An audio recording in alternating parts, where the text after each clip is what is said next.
Por favor, assista até o fim, é muito importante. Uma conversa bem esclarecedora da realidade atual. O dragão e a pedra no sapato. Quando morei na China no final da década de 1980 e início dos anos 1990, pude ver com meus olhos o início do crescimento daquele país. A cultura chinesa, regada pela docilidade de um povo que há mais de 4.000 anos vive sob domínio dos imperadores, a maioria déspota, permitiu que a troca pelo regime comunista não fizesse qualquer diferença para eles, exceto em Hong Kong e Macau, onde os ventos de liberdade sopraram com maior velocidade. Mas o mundo desenvolvido, Europa e Estados Unidos, percebeu que poderia usar a China a seu favor. Enquanto o engenheiro europeu ganhava $5.000 por mês para trabalhar 36 horas por semana, um chinês trabalharia com muita vontade até 80 horas por semana em troca de apenas $50 mensais. Como não é um país cristão, lá não existe domingo. Era um sonho para as empresas mundiais. Estados Unidos e Europa investiram trilhões de dólares na China por mais de 20 anos seguidos, fazendo com que a economia chinesa crescesse a gigantescas taxas de 12 a 15% ao ano por décadas. Chegamos à década de 2010 com a China ultrapassando as potências europeias e asiáticas e se tornando a segunda potência mundial. Isso acendeu uma luz nas nações mais desenvolvidas, que decidiram reduzir os investimentos na China e os transferiram para a Índia. Entretanto, o ritmo alucinante do crescimento chinês ainda levou alguns anos para sentir o redirecionamento dos investimentos, reduzindo suavemente dos 15% para algo em torno de 6%.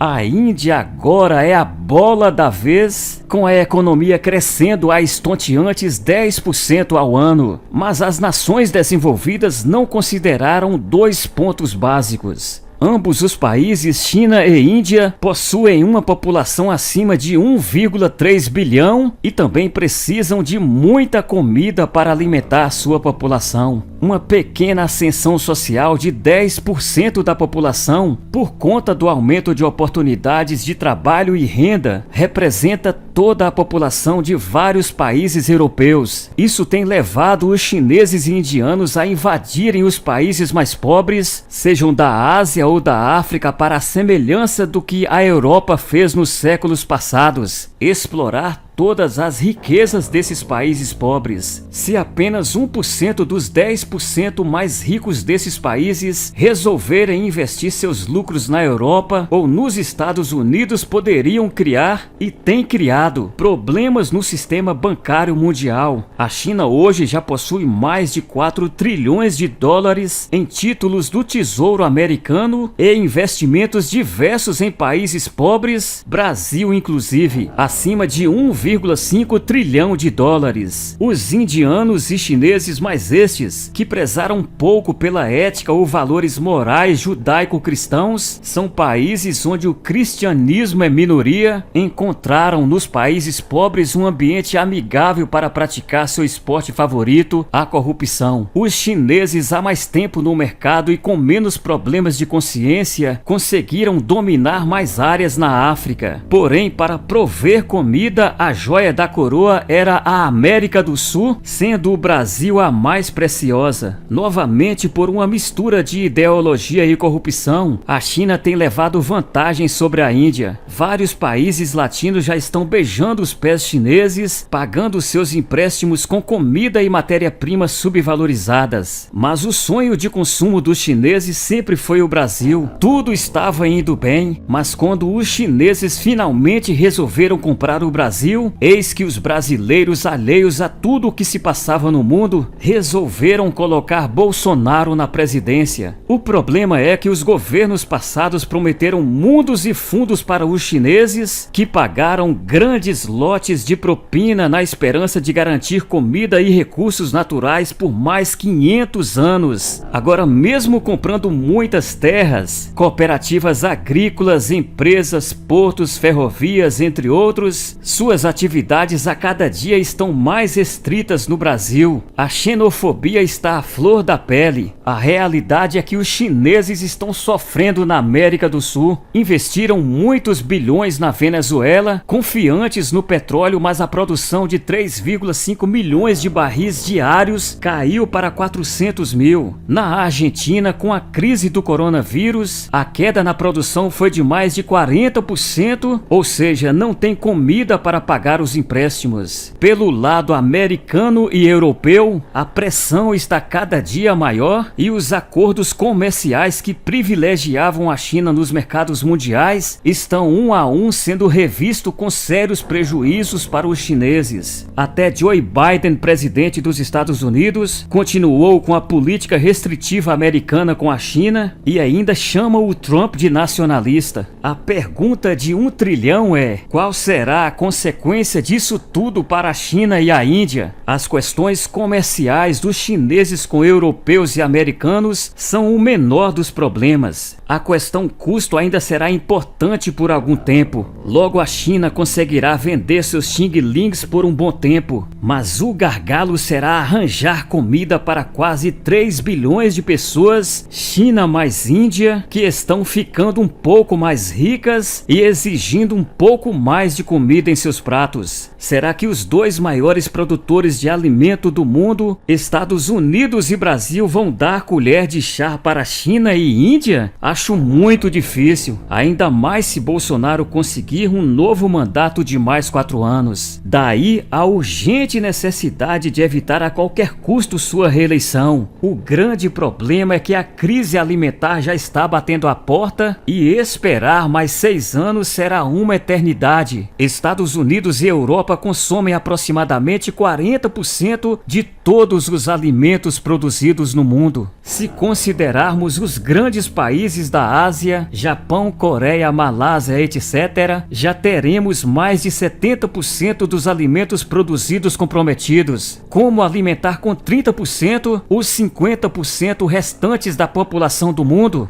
Não tem mágica e nem matemática. Em pouco tempo teremos fome nesses pobres países ricos. Estamos falando de muitos milhões de pessoas sem comida suficiente para viver. Consegue entender agora a razão de todo esse esforço da China, aliada aos governadores de esquerda para destruir o governo Bolsonaro? É uma questão de sobrevivência. Só resta a China e, por tabela, a Índia tomar o maior celeiro de comida do mundo. Se não tomarem o Brasil, além de boa parte da população desses países passar fome, o preço dos commodities vai disparar nos mercados mundiais. Recentemente, o presidente Emmanuel Macron disse que vai separar áreas na França para plantar soja. Hoje isso parece uma piada, pois o custo de 1 tonelada de soja na França deve ser 30 vezes maior que no Brasil. Mas e daqui a 10 anos, quando faltar soja no mercado? Macron pode ser tudo menos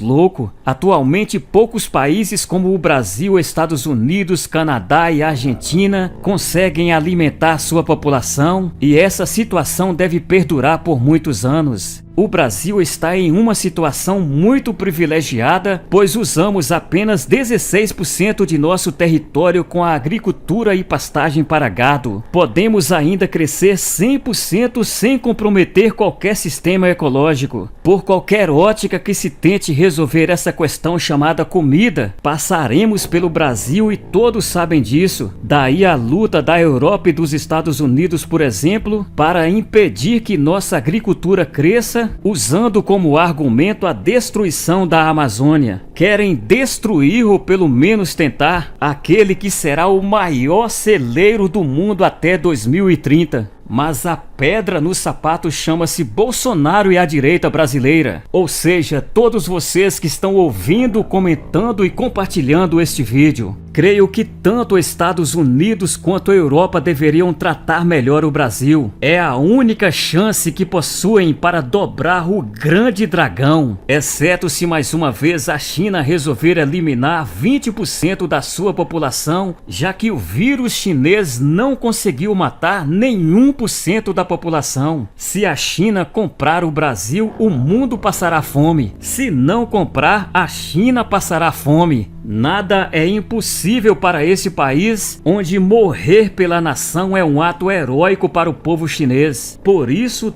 tudo é possível, não duvidem. Espero que o Brasil se prepare e, para o bem do mundo, que os chineses, os governadores e políticos corruptos, junto com a imprensa ideologicamente comprometida e parcial, não consigam derrubar Bolsonaro, acelerando a mudança da cor da nossa bandeira para vermelha com estrelas. O que a falta de comida no prato pode fazer no mundo.